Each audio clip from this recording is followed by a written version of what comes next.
Interesting. So this is kind of like in high school, and they're showing you're in social studies, and they're showing Africans, and your friends are making fun of it, and you just kind of laugh it off, even though it hurt you Yeah. tremendously.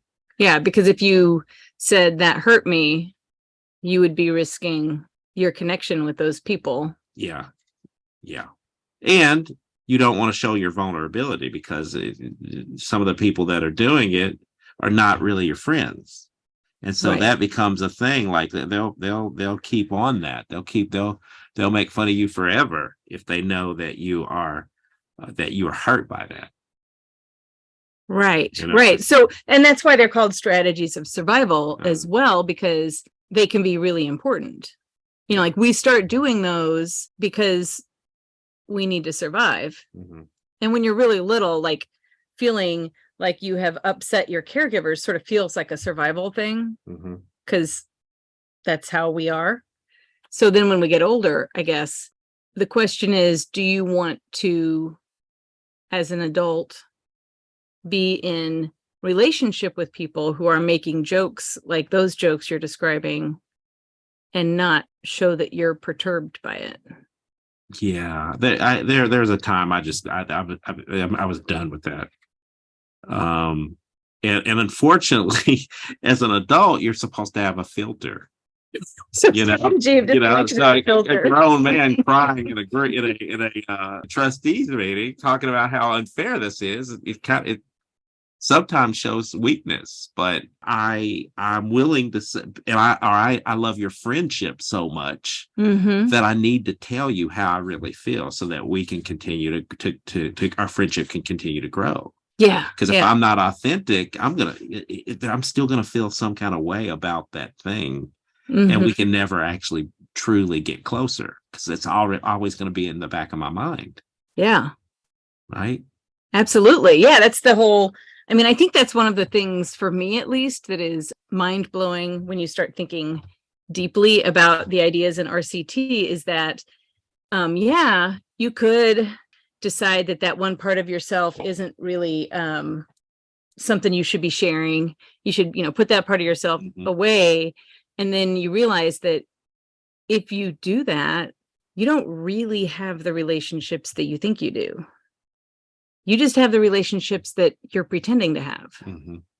You might as well like be all the way there. Wow. You know, we're talking about people that we barely know that we do this with, but we do this with our siblings and our parents and follow me, cousins, what have Mm-hmm. you, spouses, right? Mm-hmm. This is just something that we do on a daily basis.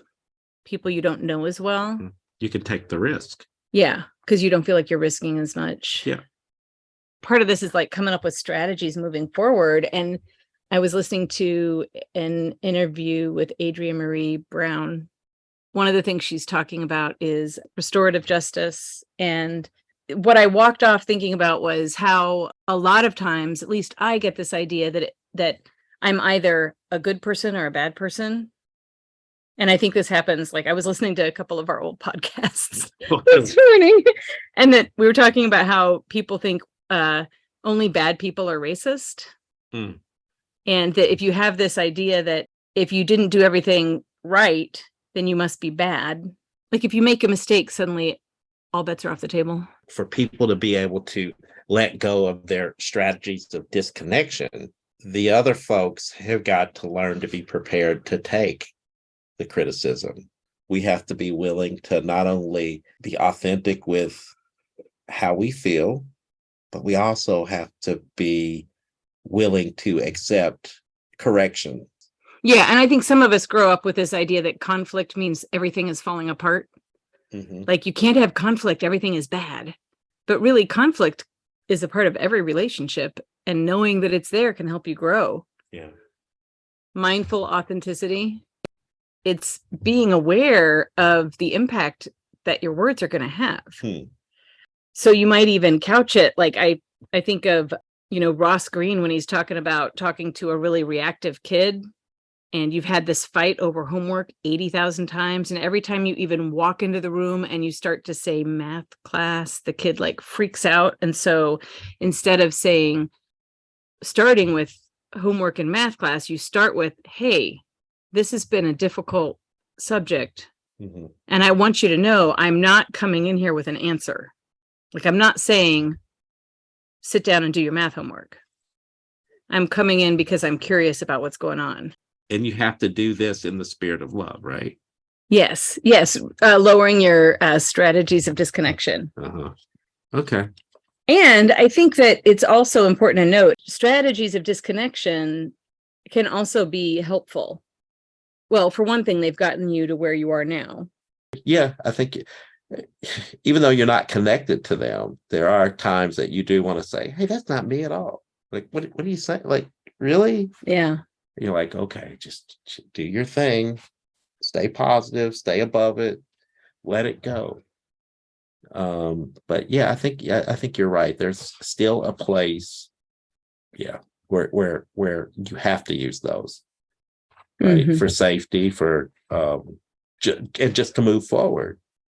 I think disruptive empathy is sort of a way of capturing a lot of the RCT ideas in an approach to conversations. Mm-hmm. The three pieces of disruptive empathy, when she talks about it, which are awareness, respect, and compassion. I think it's the listening without being certain already that you're right. That is a big piece of it. And also the awareness of model me being like, you're perfect, like who I want to be. Like, I want to be a really good therapist who listens perfectly and is super compassionate and warm, and everybody wants to tell me stuff. And my not me, which is, I definitely don't want to be like a stuck up, aloof. Mm-hmm. Like those are things that it would hurt my feelings if someone said, I don't know, Amy's just so stuck up. And that would really hurt my feelings because I don't want to be that. Like, that's my not me. I was explaining to you what the trans exclusionary radical feminist viewpoint is. Yes. And frightening to me. It is frightening. And, yeah. And I had a realization not too long ago that part of my own almost obsession with it, aside from the fact that it's really dangerous to my kids and to other people that I love, is that there's a part of me that is very much like, I would never do that. Like, I would never do that. That is the utterly not me in my head. Okay. And I think whenever you have an utterly not me, or even just a not me, that there's something in there that you've got pieces of and you don't want to see them. And so part of the work is being able to see how some of those things live in you so that you can understand them better and listen better. Have you thought like that before?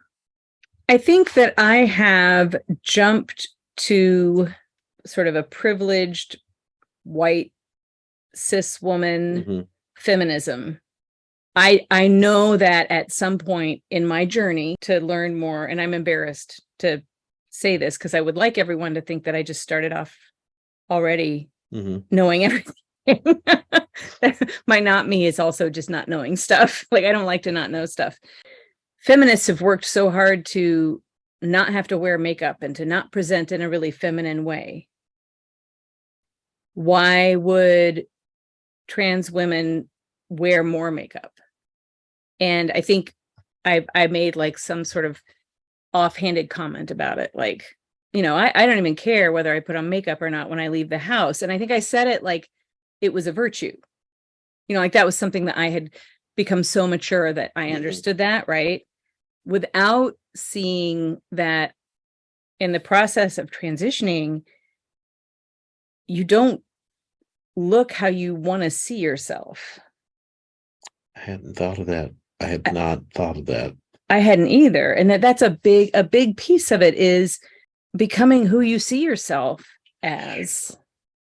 Because when you're starting out, and you realize that you're not the person that's looking at you in the mirror. The idea of who you want to be is completely different. Yeah. And that's a serious journey. And my God, that must take a lot of strength to go through that, because it's not overnight. Yeah. Jeez, that's deep. I don't like that I had to do that learning. I don't like that I probably threw around some things that were hurtful. If we're going to allow ourselves to grow, we have to also allow other people to grow.